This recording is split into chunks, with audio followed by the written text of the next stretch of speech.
semua, kembali kita belajar tentang administrasi infrastruktur jaringan dari bab 2, yaitu tentang jenis-jenis routing. Pada video sebelumnya, kita telah mempelajari konsep routing, yang mana materinya adalah membahas tentang routing dan routers, serta default routing. Sekarang kita akan melanjutkan materinya ke bagian kedua, yaitu tentang klasifikasi protokol. Kompetensi dasar kali ini juga masih sama dengan video sebelumnya, yaitu tentang memahami proses routing dan mengkaji jenis-jenis routing. Oke, langsung saja kita masuk ke bagian klasifikasi protokol. Situasi routing yang kompleks secara cepat dan akurat dapat mengatasi protokol routing. Protokol routing didesain tidak hanya untuk mengubah rute backup bila rute utama tidak berhasil, tetapi juga didesain untuk menentukan rute mana yang terbaik untuk mencapai tujuan tersebut. Adapun pengisian dan pemeliharaan tabel routing tidak dilakukan secara manual oleh administrator jaringan. Ada beberapa klasifikasi protokol, namun yang kita bahas pada video ini hanya nomor 1 sampai 4. Langsung saja kita mulai dari nomor 1, yaitu protokol routing. Protokol routing adalah komunikasi antara router-router. Routing protokol mengizinkan router-router untuk saling berbagi informasi tentang jaringan dan koneksi antar router. Router menggunakan informasi ini untuk membangun dan memperbaiki tabel routingnya. Ada 5 protokol routing yang akan kita bahas pada video kali ini. Yang pertama adalah RIP atau Routing Information Protocol. Routing Information Protocol adalah protokol routing yang digunakan dalam local dan wide area network yang mana diklasifikasikan sebagai Interior Gateway Protocol. Protokol ini juga menggunakan routing vektor jarak algoritma. Sekarang kita masuk pada cara kerja protokol ini. Jika rute sudah ada, metrik terkecil akan diambil sebagai acuan. Rute melalui suatu gateway akan dihapus jika tidak ada update dari gateway tersebut dalam waktu tertentu. Khusus untuk gateway, RIP akan mengirimkan update routing pada alamat broadcast di setiap network yang terhubung. Host mendengar pada alamat broadcast jika ada update routing dari gateway. Host akan memeriksa terlebih dahulu routing table lokal jika menerima update routing. Jika rute belum ada, informasi segera dimasukkan ke routing table. Protokol routing yang kedua adalah Open Shortest Path First atau OSPF. OSPF adalah protokol routing yang digunakan dalam internet protokol jaringan. Open Shortest Path First adalah Link State Routing Protocol dan juga sebagai kelompok Interior Gateway Protocol yang beroperasi dalam satu sistem otonom. Cara kerja OSPF. Untuk dapat saling berkomunikasi seputar informasi routing, maka OSPF harus terlebih dahulu membentuk hubungan dengan router tetangganya dengan mengandalkan Hello Protocol. Terdapat beberapa jenis media yang dapat meneruskan informasi OSPF. Masing-masing memiliki karakteristik tersendiri, sehingga OSPF pun bekerja mengikuti karakteristik dari media yang digunakan. Yang pertama adalah Broadcast Multi-Access. Media jenis ini merupakan media yang banyak terdapat dalam jaringan lokal atau LAN, misalnya Ethernet, FDDI, dan token ring. Dalam kondisi media seperti ini, OSPF akan mengirimkan traffic multicast dalam mencari router-router tetangganya. Media kedua adalah point-to-point. Teknologi point-to-point digunakan pada kondisi di mana hanya ada satu router lain yang terkoneksi langsung dengan sebuah perangkat router. Media ketiga adalah point-to-multipoint. Point-to-multipoint adalah media yang memiliki satu interface yang menghubungkan dengan banyak tujuan. Pada media jenis ini, traffic OSPF juga dikirimkan menggunakan alamat IP multicast. Dan media yang terakhir adalah non-broadcast multi-access. Media berjenis non-broadcast multi-access secara fisik merupakan serial line biasa yang sering ditemui pada media jenis point-to-point. Namun secara faktanya, media ini dapat menyediakan koneksi ke banyak tujuan, tidak hanya ke satu titik saja. Kita lanjut pada protokol routing yang ketiga, yaitu Interior Gateway Routing Protocol atau IGRP. Interior Gateway Routing Protocol adalah suatu protokol jaringan kepemilikan yang mengembangkan sistem Cisco yang dirancang pada sistem otonomi untuk menyediakan suatu alamat alternatif RIP atau Routing Information Protocol. Kita masuk pada cara kerjanya. Masing-masing penjaluran secara rutin mengirimkan masing-masing jaringan lokal kepada suatu pesan yang berisi salinan tabel penjaluran dari tabel lainnya. Pesan ini berisi tentang biaya-biaya dan jaringan yang akan dicapai untuk menjangkau masing-masing jaringan tersebut. Penerima pesan penjaluran dapat menjangkau semua jaringan di dalam pesan sepanjang penjaluran yang dapat digunakan untuk mengirimkan pesan. Kemudian, setelah melalui proses pembaruan IGRP, lalu menjadi EIGRP atau Enhanced IGRP, persamaannya adalah IGRP dan EIGRP sama-sama kompatibel, dan antara router-router yang menjalankan EIGRP dan IGRP dengan autonomous system yang sama akan langsung otomatis terdistribusi.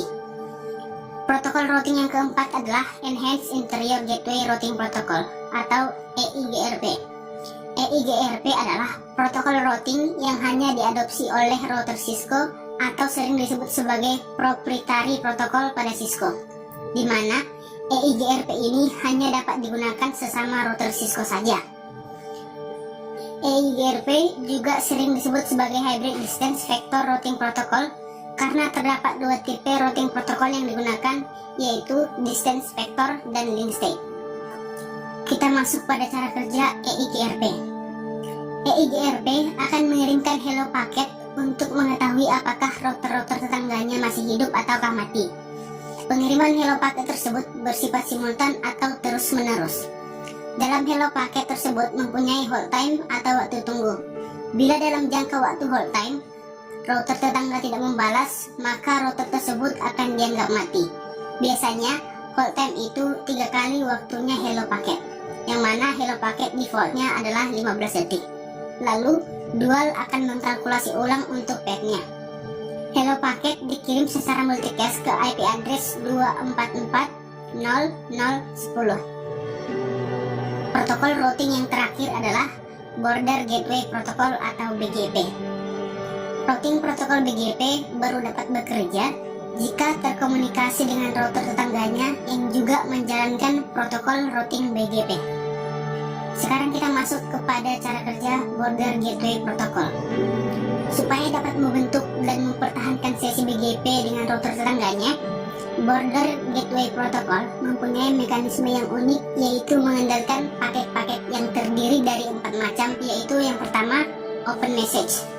Sesuai dengan namanya, paket Open Message merupakan paket pembuka sebuah sesi BGP. Paket inilah yang pertama kali dikirimkan ke router tetangga untuk membangun sebuah sesi komunikasi. Paket ini berisi informasi mengenai BGP version number, AS number, hold time, dan router ID. Yang kedua, Keep Live Message. Paket Keep Live berfungsi untuk menjaga hubungan yang telah terbentuk antara kedua router BGP. Paket jenis ini dikirimkan secara periodik oleh kedua router yang bertetangga. Paket ini berukuran 19 byte dan tidak berisi data sama sekali. Yang ketiga, Notification Message.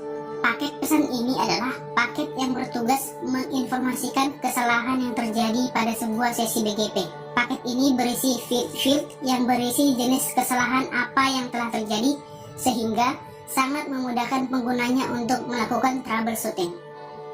Paket pesan yang terakhir adalah Update Message. Paket Update Message merupakan paket pesan utama yang akan membawa informasi rute-rute yang ada. Paket ini berisikan semua informasi rute BGP yang ada dalam jaringan tersebut. Itulah materi untuk protokol routing. Sejauh ini bisa dipahami ya? Jika masih belum mengerti, silahkan kalian ulangi videonya lagi. Sekarang kita lanjut pada materi selanjutnya dari klasifikasi protokol, yaitu Default Routing. Default routing adalah setting pada komputer yang mendefinisikan aturan forwarding atau meneruskan paket untuk digunakan bila tidak ada rute spesifik yang dapat ditentukan untuk alamat IP tujuan yang diberikan. Rute default umumnya menunjuk ke router lain yang memperlakukan paket dengan cara yang sama. Jika sebuah rute cocok, maka paket akan diteruskan ke default router tersebut. Proses evaluasi rute di setiap router menggunakan metode pencocokan awalan terpanjang untuk mendapatkan rute yang paling spesifik. Pada segmen jaringan tingkat tertinggi, administrator pada umumnya mengarahkan rute default untuk host tertentu ke router yang memiliki koneksi ke penyedia layanan jaringan. Oleh karena itu, paket dengan tujuan di luar jaringan area lokal organisasi, biasanya tujuan di internet atau jaringan area luas, diteruskan ke router dengan koneksi ke penyedia tersebut. Kita lanjutkan materinya. Sekarang kita masuk ke bagian ketiga dari klasifikasi protokol, yaitu multiple gateway. Gateway adalah sebuah perangkat jaringan yang dapat berupa perangkat lunak maupun perangkat keras yang berfungsi sebagai penghubung antar jaringan yang berada pada protokol yang berbeda. Gateway yang akan kita bahas di sini adalah konfigurasi default gateway, bukan perangkatnya. Default gateway adalah salah satu pengaturan routing pada sebuah host yang akan memberitahukan host tersebut kemana paket data akan dikirimkan, yang mana umumnya diarahkan ke router. Karena konfigurasi ini menyangkut ke konektivitas jaringan pada host yang bersangkutan, maka host akan dikonfigurasi dengan kontak langsung dengan host yang bersangkutan, tidak melewati protokol komunikasi jaringan. Sekarang kita masuk ke materi terakhir untuk video kali ini, yaitu tentang routing dan packet forwarding. Packet forwarding adalah penyiaran paket dari satu segmen jaringan ke segmen jaringan lain melalui node dalam jaringan komputer. Hal-hal yang akan kita bahas dalam forwarding jaringan yaitu yang pertama, pola yang diterapkan dalam packet forwarding. Ada 3 pola yang diterapkan dalam packet forwarding, yaitu yang pertama adalah pola forwarding unicast. Seperti pada gambar ini, dia hanya terhubung pada satu saja. Yang kedua adalah pola multicast forwarding, yaitu terhubung ke lebih dari satu.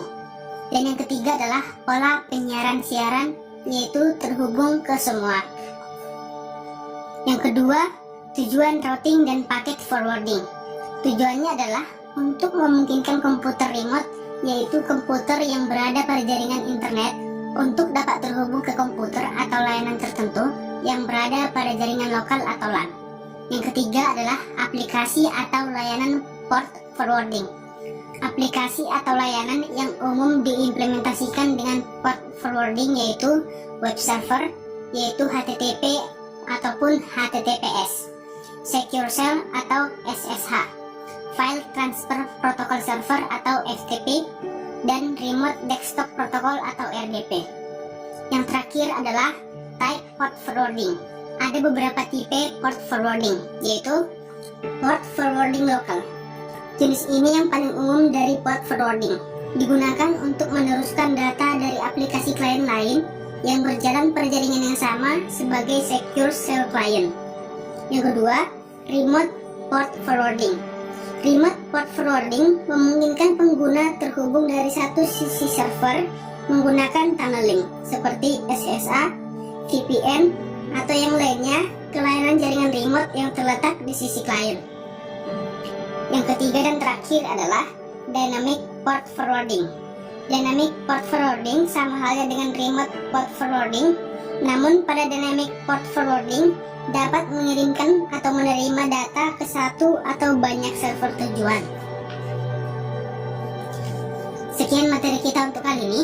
Klasifikasi protokol akan dilanjutkan pada video selanjutnya. Jika ada yang kurang dimengerti, silahkan ditanyakan. Terima kasih.